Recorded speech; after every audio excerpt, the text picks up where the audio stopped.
Hi everyone, welcome to our YouTube channel keep it simple. आज के video में हम एक बार फिर से बात करेंगे एचडीएफसी लिमिटेड और एचडीएफसी बैंक के मर्जर के बारे में, क्योंकि ब्लूमबर्ग की एक रिपोर्ट के हिसाब से जो ये मर्जर है बहुत ही जल्दी कंप्लीट हो सकता है और इसकी जो रिकॉर्ड डेट है वो आने वाले 3 वीक में अनाउंस की जा सकती है। और ऐसा होता है तो जो मर्ज्ड एंटिटी होगी एचडीएफसी बैंक के नाम से, वो आप देखेंगे कि स्टॉक एक्सचेंज पे 20 जुलाई से पहले पहले ट्रेड करने लग जाएगी।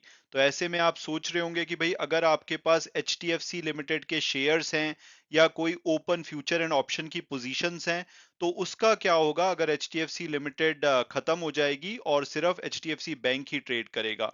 तो आज के वीडियो में हम इस टॉपिक को डिटेल में डिस्कस करेंगे। इसके अलावा अगर आप सोच रहे हैं कि भाई एचडीएफसी लिमिटेड के कस्टमर्स का क्या होगा, यानी कि किसी ने अगर एचडीएफसी लिमिटेड की एफडी या नॉन कन्वर्टेबल डिबेंचर ले रखे हैं तो उनका क्या होगा, तो उसके बारे में अगर आप जानना चाहते हैं तो प्लीज कमेंट सेक्शन में कमेंट कीजिएगा और मैं वीकेंड पे उसके ऊपर भी वीडियो लेकर के आऊंगा। लेकिन आज का जो वीडियो है वो हम शेयर होल्डर्स के पर्सपेक्टिव से रखेंगे कि भाई अगर आपके पास एचडीएफसी लिमिटेड के शेयर्स या फ्यूचर एंड ऑप्शन की पोजीशंस हैं तो उसका क्या होगा। और आगे बढ़ने से पहले अगर आपने अभी तक चैनल को सब्सक्राइब नहीं किया है तो प्लीज सब्सक्राइब करके हमें मोटिवेट कीजिए। तो सबसे पहले अगर हम बात करें लेटेस्ट डेवलपमेंट की, तो ब्लूमबर्ग की एक रिपोर्ट के हिसाब से बताया जा रहा है कि जो एचडीएफसी लिमिटेड और एचडीएफसी बैंक का मर्जर है, ये बहुत ही जल्दी कंप्लीट हो सकता है। और इस मर्जर के बाद जो इनका मार्केट कैपिटलाइजेशन के हिसाब से वैल्यूएशन होगा मर्ज्ड एंटिटी जो कि एचडीएफसी बैंक होगी, वो दुनिया में इसको पांचवां सबसे बड़ा बैंक बना देगा। क्योंकि आप देख सकते हैं लेटेस्ट अगर आप शेयर प्राइस के हिसाब से देखें तो एचडीएफसी बैंक का जो मार्केट कैपिटलाइजेशन है वो 121 बिलियन डॉलर के आसपास है और एचडीएफसी लिमिटेड का जो मार्केट कैपिटलाइजेशन है आपको 59.3 बिलियन के आसपास मिलेगा। तो आप दोनों को ऐड करेंगे तो आप देखेंगे कि ये लगभग 170 बिलियन डॉलर की एक एंटिटी बनती है। तो उस हिसाब से अगर आप देखेंगे कि दुनिया के सबसे जो बड़े बैंक हैं, जैसे कि जेपी मॉर्गन चेज दुनिया का सबसे बड़ा बैंक है जिसका मार्केट कैपिटलाइजेशन आज की डेट में 416 बिलियन डॉलर के आसपास है।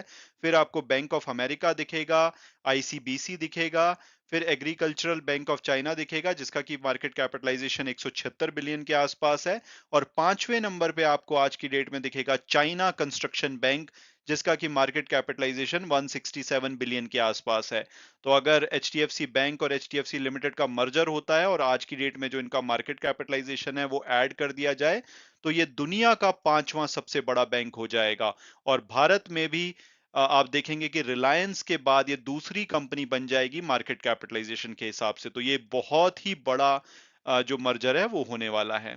तो अब इसमें जो भी सारे अप्रूवल्स थे, स्टेप्स थे, वो कंप्लीट किए जा चुके हैं। अब सिर्फ एक स्टेप बचा है, वो है रिकॉर्ड डेट, यानी कि जिस दिन जो स्वैपिंग ऑफ शेयर्स होनी है कि आपको एचडीएफसी लिमिटेड के जो शेयर्स हैं उसके बदले में एचडीएफसी बैंक के शेयर मिलेंगे। ऐसा बताया जा रहा है ये जो रिकॉर्ड डेट है आने वाले 3 वीक में अनाउंस की जा सकती है, यानी कि जून एंड या अर्ली जुलाई में आप इसको अनाउंस होता हुआ देखेंगे। और ऐसा बताया जा रहा है जो कि मर्ज्ड एंटिटी होगी इस मर्जर के बाद एचडीएफसी बैंक के नाम से, वो आपको स्टॉक एक्सचेंज पे 20 जुलाई से पहले पहले ट्रेड करती हुई दिखाई देगी। और ये अगर होता है तो अप्रैल 2022 में जो पहली बार ये मर्जर अनाउंस किया गया था उसकी प्रोसेस कंप्लीट हो जाएगी। जैसे मैंने बताया भारत के इतिहास में ये बहुत बड़ा मर्जर होने वाला है, इसलिए लोग कंसर्न्ड है। एचडीएफसी बैंक वगैरह के शेयर में आप देखेंगे ज्यादा मूवमेंट नहीं आ रही क्योंकि लोगों को डर है कि भाई मर्जर ठीक ठाक से हो जाएगा उसके बाद बैंक इफेक्टिवली काम कर पाएगा, तो लोग इसको लेकर के काफी चिंतित हैं। तो ये मर्जर बहुत ही इंपॉर्टेंट होने वाला है क्योंकि इससे करोड़ों जो कस्टमर और शेयर होल्डर हैं दोनों एचडीएफसी लिमिटेड और एचडीएफसी बैंक के, वो इम्पैक्ट होंगे। इसके अलावा इनकी ग्रुप इंश्योरेंस कंपनी जैसे कि एचडीएफसी लाइफ है, इसके अलावा एचडीएफसी एएमसी है, तो इन बिजनेसेस पे भी प्रभाव पड़ेगा। तो अगर आप इन कंपनीज के शेयर में डील करते हैं तो आपको बिल्कुल चौकन्ना रहना चाहिए। जो भी अनाउंसमेंट आती है उसके बेसिस पे आप अपने डिसीजन लीजिए। और अब अगर क्विकली हम नेक्स्ट स्टेप्स के बारे में बात करें तो जैसे ही मर्जर इफेक्टिव होगा, कट ऑफ डेट अनाउंस हो जाएगी और उस दिन जो एचडीएफसी शेयर होल्डर हैं उनको एचडीएफसी बैंक के शेयर्स मिल जाएंगे। और जैसे ही रिकॉर्ड डेट आएगी उस दिन एचडीएफसी जो लिमिटेड के शेयर्स हैं वो स्टॉक एक्सचेंज में ट्रेड करना बंद कर देंगे। और इसके बाद हो सकता है कि डीमैट अकाउंट में आने में आपके जो नए एचडीएफसी बैंक के शेयर हों उसमें 1 से 2 हफ्ते लग जाएं। लेकिन आपके पास अगर 25 एचडीएफसी लिमिटेड के शेयर हैं उसके बदले में 42 आपको एचडीएफसी बैंक के शेयर्स मिल जाएंगे। और इसके अलावा अगर आपके मन में एक क्वेश्चन है कि भाई अगर मेरे पास 20 शेयर हैं, 1 शेयर है, 100 शेयर हैं, तो उस केस में क्या होगा, तो इसको हम अगले पेज में डिस्कस करेंगे। इसके अलावा एचडीएफसी लिमिटेड है, जो उन्होंने बोला है कि भाई रिकॉर्ड डेट को ये ऐसे टाइम करेंगे कि जैसे ही एचडीएफसी शेयर सस्पेंड हो स्टॉक एक्सचेंज पे, तो इनके जो बाकी के आई मीन जो 7,40,000 शेयर होल्डर हैं, उनको एचडीएफसी बैंक के शेयर एलोकेट कर दिए जाएं, ताकि कोई भी ट्रेडिंग गैप ना आए। तो हो सकता है कि ये फ्राइडे को ऐसी चीज अनाउंस करें ताकि मंडे को आपके पास एचडीएफसी बैंक के शेयर हो। तो कुछ कोशिश करेंगे कि ये गैप ना आए, और एक्स डेट होगी उस दिन जो भी एचडीएफसी बैंक का शेयर प्राइस है वो एडजस्ट हो जाएगा। क्योंकि ये इंपॉर्टेंट है, क्योंकि इंडेक्स फंड और ईटीएफ जो बड़े बड़े हैं उसमें आप देखेंगे कि दोनों कंपनी के शेयर होते हैं। तो ये इंपॉर्टेंट है कि जो एचडीएफसी बैंक का नया प्राइस है मर्ज्ड एंटिटी की तरह, वो स्टेबल हो जाए। और इससे पहले क्या होता था कि जब भी कोई भी मर्जर अनाउंस होता था, तो मर्जर प्रोसेस जैसे ही शुरू होती थी, उस दिन से जो एंटिटी है जो कि खत्म हो जाएगी, जैसे इस केस में एचडीएफसी लिमिटेड, वो ट्रेड करना बंद कर देती थी। लेकिन क्योंकि एचडीएफसी और एचडीएफसी बैंक इतनी बड़ी एंटिटी हैं, तो इसके चक्कर में रूल चेंज किए गए हैं, और अब सेम डे पे आप देखेंगे कि एचडीएफसी लिमिटेड ट्रेड करना बंद करेगा, लेकिन उसी दिन जो मर्ज एंटिटी है वो ट्रेड करना शुरू कर देगी। तो ये रूल्स इसी के लिए चेंज किए गए हैं, क्योंकि आप देख सकते हैं किसी भी जो बड़ा इंडेक्स है भारत का, उसमें ये दोनों कंपनीज के शेयर भारी मात्रा में आपको दिखाई देंगे। और अब अगर बात की जाए कि भाई अगर आपके पास एचडीएफसी लिमिटेड के शेयर्स हैं और वो 25 शेयर का जो रेशो है उसमें नहीं है, तो आपके शेयर्स के साथ क्या होगा। अगेन कंपनी इसके लिए प्रॉपरली अनाउंसमेंट देगी, लेकिन अभी कोई भी आर्टिकल इसके ऊपर आपको ज्यादातर नहीं मिलेगा। तो मैंने सोचा ये वीडियो बना देता हूँ बेस्ड ऑन जो पास्ट में हुआ है मर्ज्ड एंटिटी के केस में, उसमें उसके हिसाब से इसमें क्या होगा।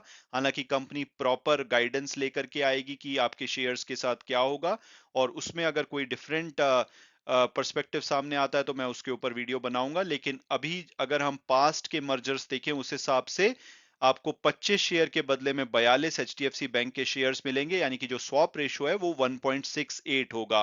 तो उस हिसाब से अगर हम कुछ एग्जांपल लें, मान लो आपके पास एक एचडीएफसी लिमिटेड का शेयर है, तो स्वैप रेशो 1.68 है। उस हिसाब से आपको एचडीएफसी बैंक जो कि मर्ज्ड एंटिटी होगी उसका एक शेयर मिल जाएगा, और जो 0.68 शेयर्स हैं उनके आपको पैसे मिल जाएंगे। और कितने पैसे मिलेंगे उसको कंपनी आपको मार्केट प्राइस डिसाइड करती है, क्योंकि आप ये जीरोधा का आर्टिकल देख सकते हैं कि भाई फ्रैक्शनल शेयर को आप मार्केट में वैसे नहीं बेच पाएंगे, तो उसके लिए ट्रस्टी अपॉइंट किए जाते हैं, जो कि इन्वेस्टर को जो उनके फ्रैक्शनल शेयर हैं उसका जो प्रोसीड्स होती है उनके प्राइमरी बैंक अकाउंट में क्रेडिट कर दी जाती है। तो इसका मार्केट प्राइस जो भी रिकॉर्ड डेट के आसपास जो मार्केट प्राइस होगा उसी के हिसाब से फ्रैक्शनल शेयर का पैसा दिया जाएगा। लेकिन ये इंपॉर्टेंट है कि आपको समझना होगा कि भाई आपको ये शेयर का पैसा मिल मिल जाएगा, और अगर आप ऐसा नहीं चाहते, टैक्स लायबिलिटी नहीं करना चाहते, तो आप इसमें सेफली ट्रेड कीजिए।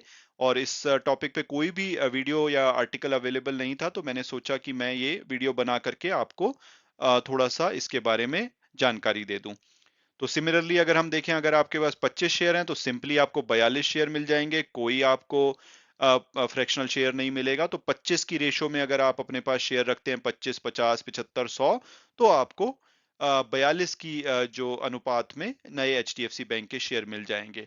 लेकिन मान लीजिए आपके पास 40 है, तो मोस्ट प्रोबेबली जैसे उसका 1.68 स्वैप रेशो के हिसाब से 67.2 शेयर्स आता है, तो आपको 67 शेयर्स एचडीएफसी बैंक के मिल जाएंगे और 0.2 शेयर का आपको पैसा मिल जाएगा। हालांकि ये पास्ट के हिसाब से है, मैं दोबारा से रिपीट करूंगा, एक्चुअल कंपनी क्या करेगी ये मैं बताऊंगा जब वो अनाउंस करेंगी।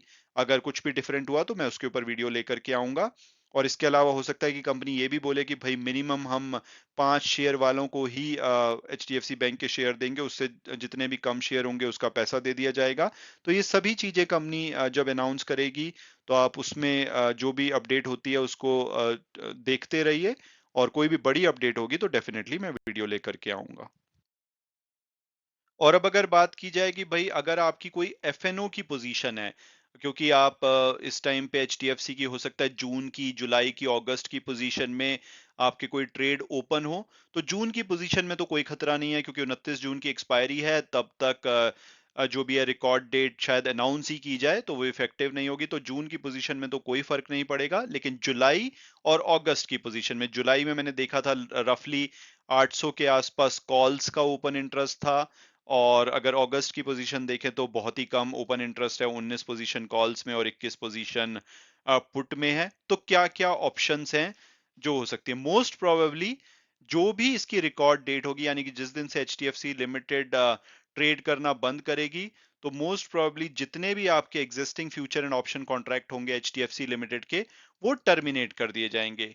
हालांकि ये पक्का नहीं है, लेकिन मोस्ट प्रोबेबली ऐसा ही होगा, क्योंकि एचडीएफसी बैंक डिसकंटिन्यू कर देगा पुरानी एंटिटी के ट्रेड्स को, और उस केस में आपको एक नोटिस पीरियड दिया जाएगा कि भाई आप इस पर्टिकुलर डेट तक जितनी भी पोजीशन है उसको स्क्वायर ऑफ कर लीजिए, क्लोज कर लीजिए, नहीं तो उस डेट को एक्सपायरी माना जाएगा। जैसे मान लो 15 जुलाई है, तो 15 जुलाई को ही एचडीएफसी लिमिटेड के जो जुलाई या अगस्त की पोजीशन है वो एक्सपायर हो जाएंगे, लेकिन आपको प्रॉपर नोटिस मिलेगा जब भी इसकी रिकॉर्ड डेट अनाउंस की जाएगी। तो मोस्ट प्रोबेबली ये होगा, लेकिन इसके अलावा कुछ केस में कॉन्टिन्यूएशन भी हो सकता है।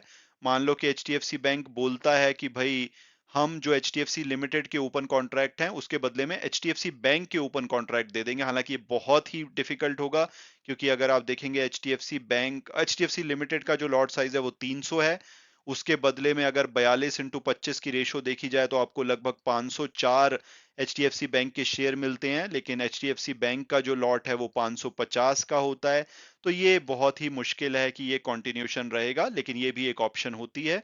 और तीसरी ऑप्शन होती है एडजस्टमेंट की, कि भाई जो आपको 300 शेयर का जो एचडीएफसी लिमिटेड का लॉट है उसके बदले में 504 शेयर बनते हैं स्वैप रेशो के हिसाब से, लेकिन हो सकता है कि एचडीएफसी बैंक का आपको एक लॉट दे दिया जाए 550 शेयर का, और उस हिसाब से आपका जो मार्जिन मनी है या जो स्ट्राइक प्राइस वगैरह है एडजस्ट कर दी जाए। हालांकि ये भी होना बहुत ही मुश्किल है, क्योंकि दोनों के प्राइस काफी डिफरेंट हैं। भाई 2500 की अगर कोई पोजीशन है उसके बदले में क्या आपको 1500 की पोजीशन दी जाएगी? तो मुझे नहीं लगता कि ये भी ऑप्शन होगी। तो मोस्ट प्रोबेबली जो भी कॉन्ट्रैक्ट है वो क्लोज हो जाएंगे। अगेन मैंने सिर्फ ये बेस्ड ऑन हिस्ट्री ये वीडियो बनाया है, और जो भी एक्चुअल डिसीजन होगा कंपनी का वो जैसे ही होगा मैं उसके ऊपर वीडियो लेकर के आऊंगा। मैं उम्मीद करता हूं कि आपको ये जानकारी हेल्प करेगी। इसके अलावा अगर बात की जाए कि भाई क्या आपको एचडीएफसी बैंक का शेयर लेना चाहिए या नहीं, तो सबसे पहले अगर आप पास्ट परफॉर्मेंस देखें तो 1 जनवरी के बाद से इस शेयर ने बिल्कुल भी परफॉर्म नहीं किया है, 1.5% नीचे गिरा है। हालांकि एक साल में इसने 21% की ठीक ठाक रिटर्न दी है। लेकिन जो ब्रोकरेज हाउसेस देखें तो मई एंड में जो उनकी रिपोर्ट आई थी उसी के हिसाब से ये 1950 और 1925 का टारगेट देते हैं, जो कि करंट मार्केट प्राइस से लगभग 20% से भी ज्यादा है। और टिकर टेप के प्रेडिक्टिव एनालिसिस के हिसाब से भी 1962 इसका एवरेज प्राइस आता है, हायर साइड पे 2300 और मिनिमम 1642, यानी कि जो आज की क्लोजिंग है उसके हिसाब से तो ये काफी ज्यादा सस्ते में आपको मिल रहा है। इसके अलावा अगर आप इसके फंडामेंटल को देखेंगे तो 8,96,000 करोड़ की मार्केट कैपिटलाइजेशन वाली कंपनी है, और ये कैपिटलाइजेशन बढ़ जाएगा। पीईपीबी रेशो बहुत ही अट्रैक्टिव हो चुकी है, अगर आप देखेंगे तो इंडसइंड बैंक के अलावा बाकी सबसे अगर आप कंपेयर करेंगे तो ये आपको अट्रैक्टिव दिखेगी। एडिक्वेसी रेशो काफी अच्छी है, ओवरऑल सॉलिड बैंक है।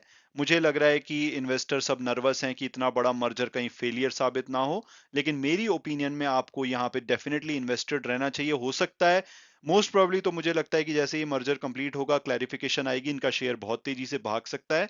लेकिन अगर अगर नहीं भी भागा तो भी ये सॉलिड कंपनी है, गवर्नमेंट इनको कुछ होने नहीं देगी। तो हो सकता है थोड़े टाइम ये आपको बिलो एवरेज ट्रेड करता हुआ दिखे, लेकिन जैसे जैसे चीजें स्टेबल होने लगेंगी ये काफी अच्छी रिटर्न आपको दे सकता है। तो मेरे हिसाब से तो इसमें आपको पोजीशन रखनी चाहिए या कुछ ना कुछ होल्डिंग रखनी चाहिए। मैं डेफिनेटली खुद भी इसमें ठीक ठाक पोजीशन रखने वाला हूं। हालांकि वीडियो क्लोज करने से पहले मैं हमेशा की तरह डिस्क्लेमर दूंगा कि जो भी व्यूज हैं वो मेरे पर्सनल हैं। अगर आप किसी भी शेयर में इन्वेस्ट करना चाहते हैं तो अपनी फर्दर रिसर्च के बेसिस पे ही कीजिए। Thanks so much for watching the video and God bless you all.